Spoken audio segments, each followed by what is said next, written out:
Now, you did mention you had two other near-death experiences. Not going into like a tremendous amount of detail. Did anything happen on the other side that you would like to share? Yeah, I mean, the second one was my lung collapsed, and then I met an archangel, and I didn't believe in angels at all. So this was the weirdest thing ever. I remember in the bedroom, and I sat there, and I was feeling very well. I couldn't breathe. My lung collapsed. My daughter heard a thump. She came running upstairs. She didn't see it, but I could. I turned to the side. I was so scared, and there was this 30-foot being of some sort, and it was a shape of an angel, and I was like, oh my goodness. And I remember them saying that you can breathe into the rest of your body. So they were teaching me not only to breathe into my lungs, but my body could breathe too. It was a different way of breathing. And I remember that saved me. I was taken to hospital. And I remember then there was just seeing more of the Akashic records being shown around. And then I was introduced then to Archangel Metrodon, where now I do work with Archangel Metrodon. So it was all these experiences, sort of like preparation, like introducing me to them. I mean, they could have thought of an easier way of introducing me to Archangel Metrodon, right? But it was all about this. I've spoken to many channels who didn't die, so maybe you're special that way. I don't know, or just lucky.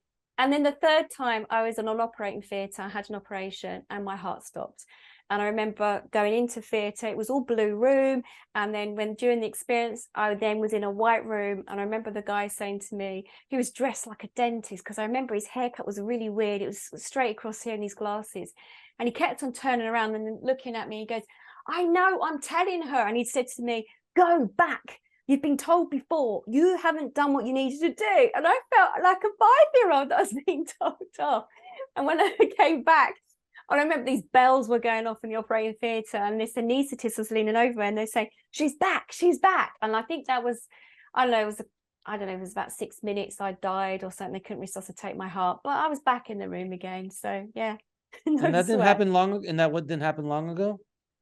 That one was, let me have a look. That was 2018. Oh, so what you did you just say that you told me off air that there was another thing that happened to you like a Yeah. year ago? So yeah. So And you're right. amazing. You're amazing, and I love your energy. Go ahead. So last year, January 2022, I was going through a difficult time. Life was, as it is, like we do humans, things are going on, stress and everything else. And it was lucky my daughter had come back to the UK. She was living with me just for a short time, for a few days. And I remember the day before, I was exhausted. I felt really tired and drained. And I remember in the evening, it was in the morning, it was 2 o'clock in the morning, Valentine's Day. It was brilliant. I'll never forget that one. And I remember I had to open the door because I felt that I was going to be sick. I felt this overfeeling that I'm going to be sick. So I opened the door. And then I remember as I came out of my bedroom, I sort of crashed, banged into the wall. And then I don't remember anything at all. Then next minute, I know my daughter, she had pulled me into recovery position. So what happened was I'd had an epileptic seizure, the first I've ever had in my life. And I'd lived in a 1930s house in London, and so there was a lot of stairs, and I'd whacked the back of my neck, and so I broke my neck. So I broke my neck. I had this brain bleed. She put me into recovery position, and then I had a stroke. So for 14 weeks, I couldn't talk. When I came back from it, I was stuttering. I couldn't walk. Yeah, so it was major, and I couldn't feed myself. My children, my adult children, had to come home to look after me.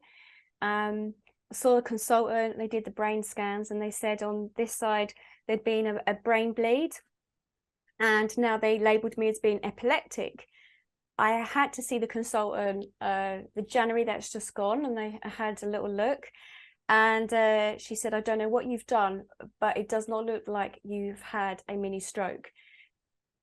But I'd taken lion's mane, I'd started learning Italian, I started roller skating again, and I roller skate now, and got back to my yoga, did my deep meditation, asked for healing.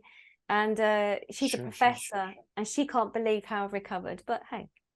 Well, you didn't have a near-death experience in that situation.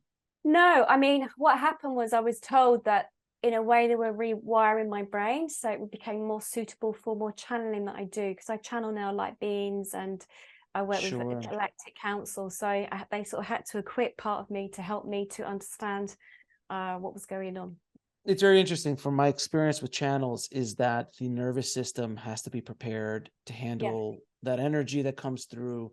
I've heard of the rewiring of the brain to be able to it's like the computer has to kind of insert some new chips, or rewiring has to Exactly. happen in order for you to even deal with what comes in, because it could pop a circuit. Yeah, and I think it popped a circuit to some degree because I was channeling like crazy, and Galactic Council and everything else, and just, yeah. So I needed to take some time out. To watch the full video, click on the link below, and don't forget to subscribe.